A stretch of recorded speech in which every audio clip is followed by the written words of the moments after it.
Chapter 3. The Adventure of the Literary Innkeeper. I had a solemn time travelling north that day. It was fine May weather, with the hawthorn flowering on every edge, and I asked myself why, when I was still a free man, I had stayed on in London and not got the good of this heavenly country. I didn't dare face the restaurant car, but I got a luncheon basket at Leeds and shared it with the fat woman.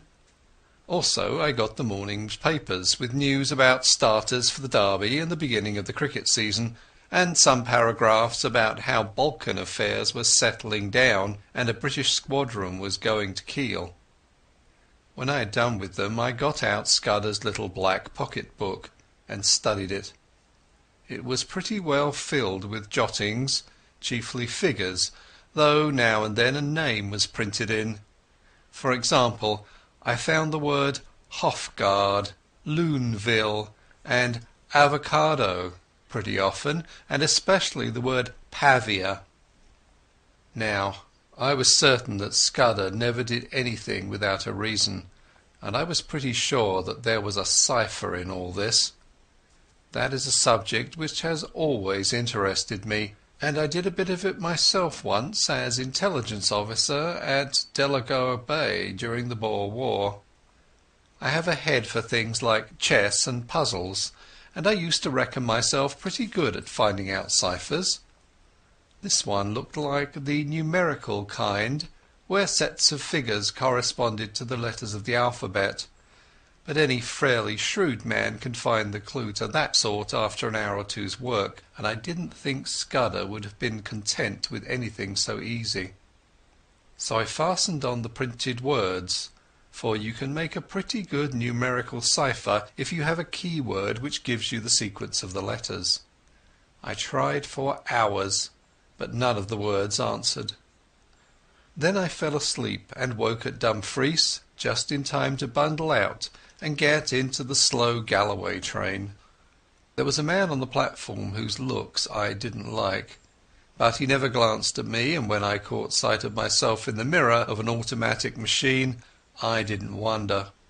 With my brown face, my old tweeds and my slouch, I was the very model of one of the hill farmers who were crowding into the third-class carriages. I travelled with half a dozen in an atmosphere of shag and clay pipes. They had come from the weekly market, and their mouths were full of prices. I heard accounts of how the lambing had gone up on the Cairn and the Douch and a half-dozen other mysterious waters. Above half the men had lunched heavily and were highly flavoured with whisky, but they took no notice of me. We rumbled slowly into a land of little wooded glens, and then to a great wide moorland place, gleaming with lochs and high blue hills showing northwards. About 5 o'clock the carriage had emptied, and I was left alone, as I'd hoped. I got out at the next station, a little place whose name I scarcely noted, set right in the heart of a bog. It reminded me of one of those forgotten little stations in the Karoo. An old station-master was digging in his garden, and with his spade over his shoulder sauntered to the train, took charge of a parcel and went back to his potatoes. A child of 10 received my ticket, and I emerged on a white road that straggled over the brown moor. It was a gorgeous spring evening, with every hill showing as clear as a cut amethyst. The air had the queer rooty smell of bogs, but it was as fresh as mid-ocean, and it had the strangest effect on my spirits. I actually felt light-hearted. I might have been a boy out for a spring holiday tramp, instead of a man of 37 very much wanted by the police. I felt just as I used to feel when I was starting for a big trek on a frosty morning on the high veldt. If you believe me, I swung along that road whistling.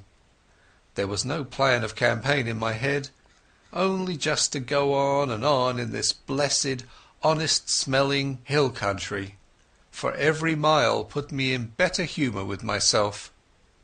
In a roadside planting I cut a walking-stick of hazel and presently struck off the highway by a bypath which followed the glen of a brawling stream. I reckoned that I was still far ahead of any pursuit, and for that night might please myself. It was some hours since I had tasted food, and I was getting very hungry when I came to a herd cottage set in a nook beside a waterfall. A brown-faced woman was standing by the door, and greeted me with the kindly shyness of moorland places. When I asked for a night's lodging, she said I was welcome to the bed in the loft, and very soon she set before me a hearty meal of ham and eggs, scones, and thick sweet milk. At the darkening her man came in from the hills, a lean giant who in one step covered as much ground as 3 paces of ordinary mortals.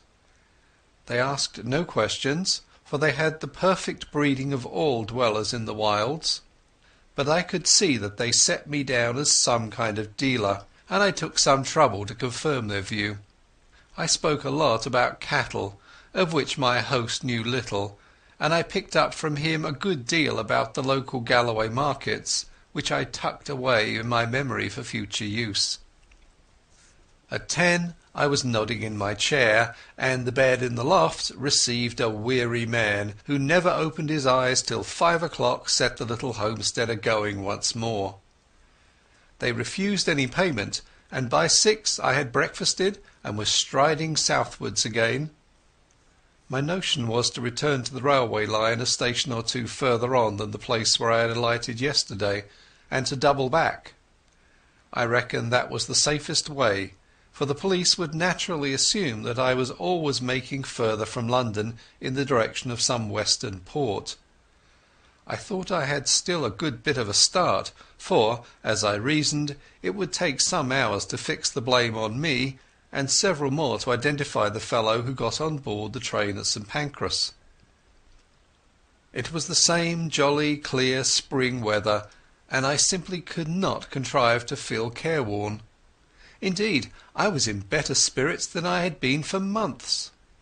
Over the long ridge of moorland I took my road, skirting the side of a high hill which the herd had called Cairnsmore of Fleet. Nestling curlews and plovers were crying everywhere, and the links of green pasture by the streams were dotted with young lambs. All the slackness of the past months was slipping from my bones, and I stepped out like a 4-year-old. By and by I came to a swell of moorland which dipped to the vale of a little river, and a mile away in the heather I saw the smoke of a train. The station, when I reached it, proved to be ideal for my purpose. The moor surged up around it, and left room only for the single line, a slender siding, a waiting-room, an office, the station-master's cottage, and a tiny yard of gooseberries and sweet william. There seemed no road to it from anywhere, and to increase the desolation the waves of a tarn lapped on their grey granite beach half a mile away. I waited in the deep heather till I saw the smoke of an east-going train on the horizon. Then I approached the tiny booking office and took a ticket for Dumfries. The only occupants of the carriage were an old shepherd and his dog, a wall-eyed brute that I mistrusted. The man was asleep, and on the cushions beside him was that morning's Scotsman. Eagerly I seized on it, for I fancied it would tell me something. There were 2 columns about the Portland Place murder, as it was called. My man Paddock had given the alarm, and had the milkmen arrested. Poor devil, it looked as if the latter had earned his sovereign hardly. But for me he had been cheap at the price, for he seemed to have occupied the police the better part of a day. In the stop-press news I found a further instalment of the story. The milkman had been released, I read, and the true criminal, about whose identity the police were reticent, was believed to have got away from London by one of the northern lines. There was a short note about me as the owner of the flat. I guessed the police had stuck in that as a clumsy contrivance to persuade me that I was unsuspected. There was nothing else in the paper, nothing about foreign politics or Karolides, or the things that had interested Scudder. I laid it down and found that we were approaching the station at which I had got out yesterday. The potato-digging station-master had been gingered up into some activity, for the west-going train was waiting to let us pass, and from it had descended 3 men who were asking him questions. I supposed that they were the local police who had been stirred up by Scotland Yard and had traced me as far as this one-horse siding. Sitting well back in the shadow, I watched them carefully. One of them had a book and took down notes. The old potato digger seemed to have turned peevish, but the child who had collected my ticket was talking volubly. All the party looked across the moor where the white road departed. I hoped they were going to take up my tracks there. As we moved away from that station, my companion woke up. He fixed me with a wondering glance, kicked his dog vigorously, and inquired where he was. Clearly he was very drunk. "That's what comes of being a teetotaler," he observed in bitter regret. I expressed my surprise that in him I should have met a blue-ribbon stalwart.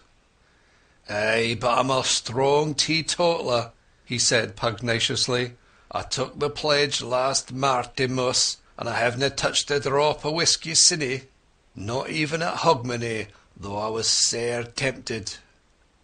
He swung his heels up on the seat and burrowed a frowsy head into the cushions. "And that's what I get," he moaned. "A head hotter than hell fire, and 20 looking different ways for the Sabbath." "What did it?" I asked. "A drink they ca' brandy.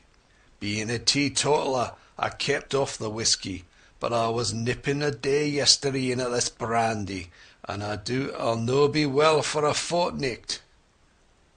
His voice died away into a stutter, and sleep once more laid its heavy hand on him. My plan had been to get out at some station down the line, but the train suddenly gave me a better chance, for it came to a standstill at the end of a culvert which spanned a brawling porter-coloured river. I looked out and saw that every carriage window was closed, and no human figure appeared on the landscape. So I opened the door and dropped quickly into the tangle of hazels which edged the line. It would have been all right but for that infernal dog. Under the impression that I was decamping with its master's belongings, it started to bark, and all but got me by the trousers. This woke up the herd, who stood bawling at the carriage door in the belief that I had committed suicide. I crawled through the thicket, reached the edge of the stream, and in cover of the bushes put 100 yards or so behind me. Then from my shelter I peered back and saw that the guard and several passengers gathered round the open carriage door and stared in my direction. I could not have made a more public departure if I had left with a bugler and a brass band. Happily the drunken herd provided a diversion. He and his dog, which was attached by a rope to his waist, suddenly cascaded out of the carriage, landed on their heads on the track, and rolled some way down the bank towards the water. In the rescue which followed, the dog bit somebody, for I could hear the sound of hard swearing. Presently they had forgotten me, and when, after a quarter of a mile's crawl, I ventured to look back, the train had started again and was vanishing in the cutting. I was in a wide semicircle of moorland, with the brown river as radius and the high hills forming the northern circumference. There was not a sign or sound of a human being, only the plashing water and the odd interminable crying of curlews. Yet, oddly enough, for the first time I felt the terror of the hunted on me. It was not the police that I thought of, but the other folk who knew that I knew Scudder's secret and dared not let me live.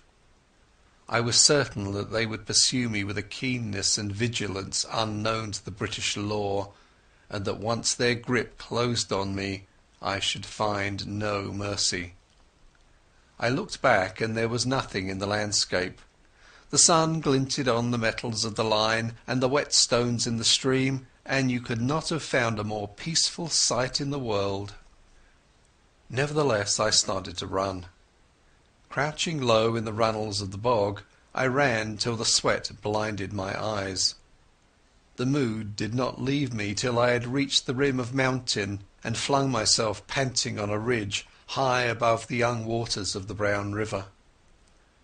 From my vantage ground I could scan the whole moor right away to the railway line and to the south of it where the green fields took the place of heather.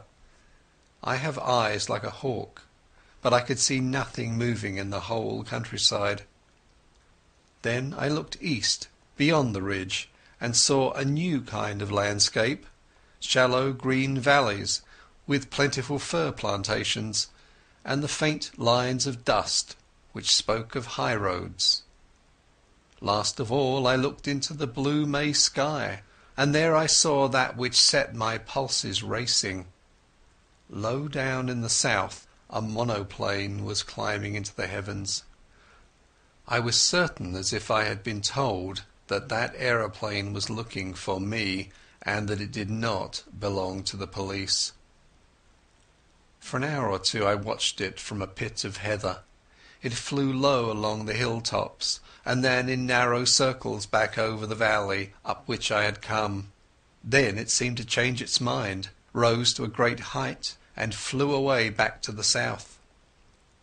I did not like this espionage from the air, and I began to think less well of the countryside I had chosen for a refuge. These heather hills were no sort of cover if my enemies were in the sky, and I must find a different kind of sanctuary. I looked with more satisfaction to the green country beyond the ridge, for there I should find woods and stone houses. About 6 in the evening I came out of the moorland to a white ribbon of road which wound up the narrow vale of a lowland stream. As I followed it, fields gave place to bent, the glen became a plateau, and presently I had reached a kind of pass where a solitary house smoked in the twilight. The road swung over a bridge, and leaning on the parapet was a man. He was smoking a long clay pipe and studying the water with spectacled eyes. In his left hand was a small book with a finger marking the place.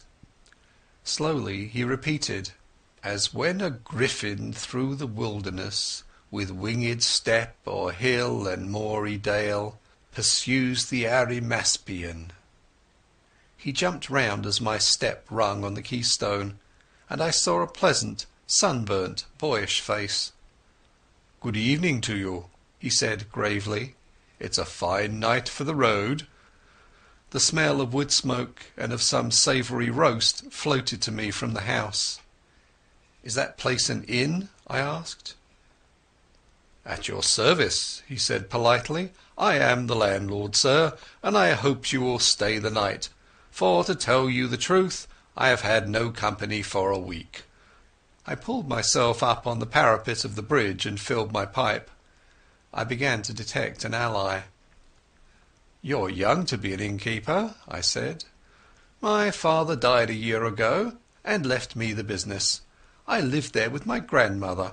It's a slow job for a young man, and it wasn't my choice of a profession." "Which was?" He actually blushed. "I want to write books," he said. "And what better chance could you ask?" I cried. "Man, I've often thought that an innkeeper would make the best storyteller in the world." "Not now," he said eagerly. "Maybe in the old days when you had pilgrims and ballad makers and highwaymen and mail coaches on the road, but not now. Nothing comes here but motor cars full of fat women who stop for lunch, or a fisherman or two in the spring, and the shooting tenant in August. There's not much material to be got out of that. I want to see life, to travel the world, and write things like Kipling and Conrad. The most I've done yet is to get some verses printed in Chambers' Journal." I looked at the inn, standing golden in the sunset against the wine-red hills. "I've knocked a bit about the world, and I wouldn't despise such a hermitage. Do Do you think that adventure is found only in the tropics or among gentry in red shirts? Maybe you're rubbing shoulders with it at this moment." "That's what Kipling says," he said, his eyes lightening, and he quoted some verse about romance being up the 9:15. "Here's a true tale for you then," I cried, "and a month's hence you can make a novel out of it."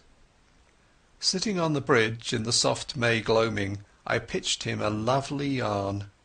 It was true in essentials too, though I altered the minor details. I made out that I was a mining magnate from Kimberley who had had a lot of trouble with IDB, illicit diamond buying, and had shown up a gang.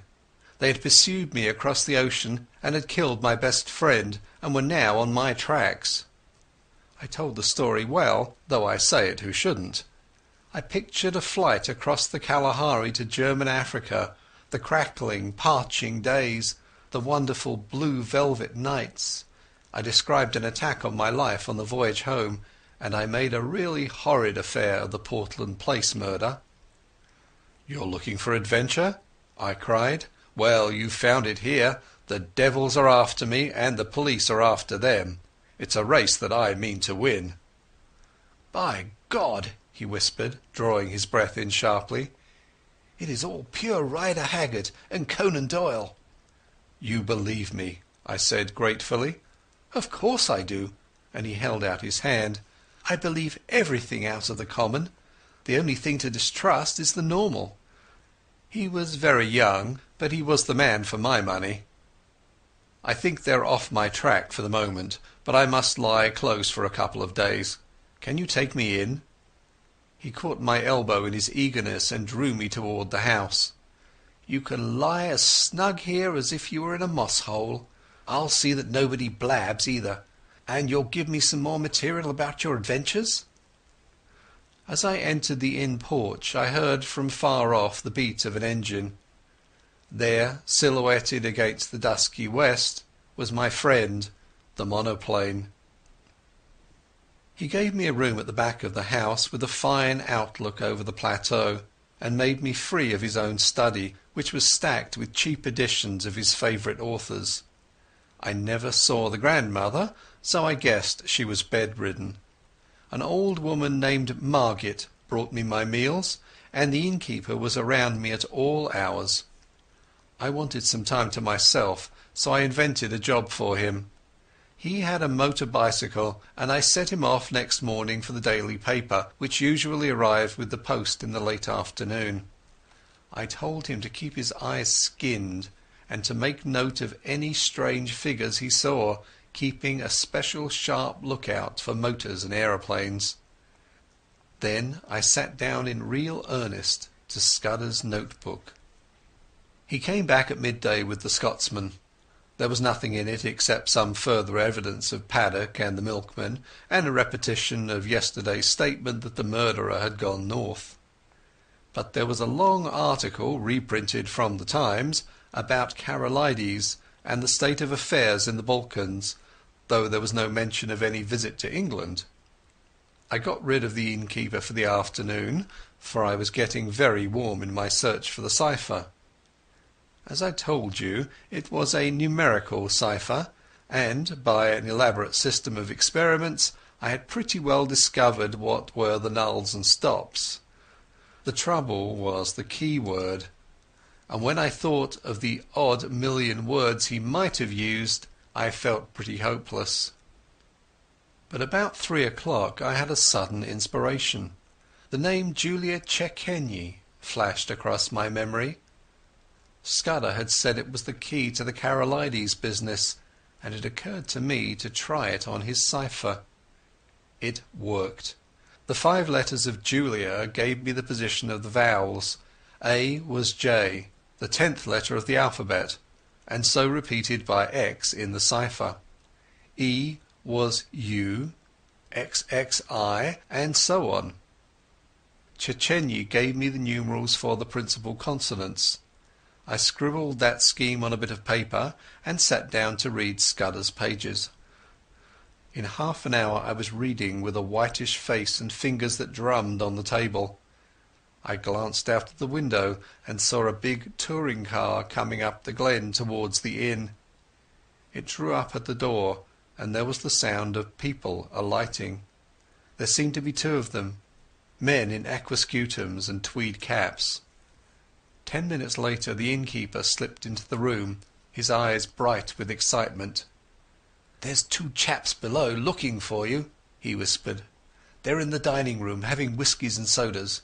They asked about you and said they'd hoped to meet you here. Oh, and they described you jolly well, down to your boots and shirt. I told them you had been here last night and had gone off on a motor bicycle this morning, and one of the chaps swore like a navvy." I made him tell me what they looked like. One was a dark-eyed, thin fellow with bushy eyebrows, and the other was always smiling and lisped in his talk. Neither was any kind of foreigner, on this my young friend was positive.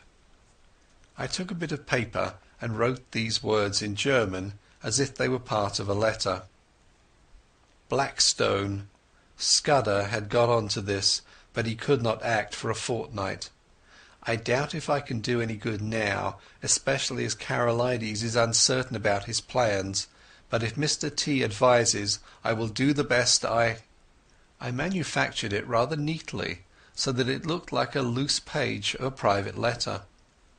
"Take this down and say it was found in my bedroom, and ask them to return it to me if they overtake me." 3 minutes later I heard the car begin to move, and peeping from behind the curtain caught sight of the two figures. One was slim, the other was sleek. That was the most I could make of my reconnaissance. The innkeeper appeared in great excitement.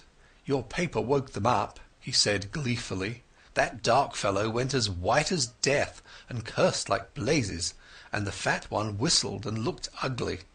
They paid for their drinks with half a sovereign and wouldn't wait for change." "Now I'll tell you what I want you to do," I said. "Get on your bicycle and go off to Newton Stewart to the chief constable. Describe the two men, and say you suspect them of having something to do with the London murder. You can invent reasons. The two will come back, no fear. Not tonight, for they'll follow me 40 miles along the road, but first thing tomorrow morning. Tell the police to be here bright and early." He set off like a docile child while I worked at Scudder's notes. When he came back we dined together, and in common decency I had to let him pump me. I gave him a lot of stuff about lion hunts and the Matabele War, thinking all the while what tame business these were compared with this I was now engaged in. When he went to bed I sat up and finished Scudder. I smoked in a chair till daylight, for I could not sleep. About 8 next morning I witnessed the arrival of 2 constables and a sergeant. They put their car in a coach-house under the innkeeper's instructions and entered the house. 20 minutes later I saw from my window a second car come across the plateau from the opposite direction. It did not come up to the inn, but stopped 200 yards off in the shelter of a patch of wood. I noticed that its occupants carefully reversed it before leaving it. A minute or two later I heard their steps on the gravel outside the window. My plan had been to lie hid in my bedroom and see what happened. I had a notion that if I could bring the police and my other more dangerous pursuers together, something might work out of it to my advantage. But now I had a better idea. I scribbled a line of thanks to my host, opened the window and dropped quietly into a gooseberry bush. Unobserved I crossed the dyke, crawled down to the side of a tributary burn, and won the high road on the far side of the patch of trees. There stood the car, very spick and span in the morning sunlight, but with the dust on her which told of a long journey. I started her, jumped into the chauffeur's seat, and stole gently out onto the plateau. Almost at once the road dipped, so that I lost sight of the inn, but the wind seemed to bring me the sound of angry voices. End of chapter 3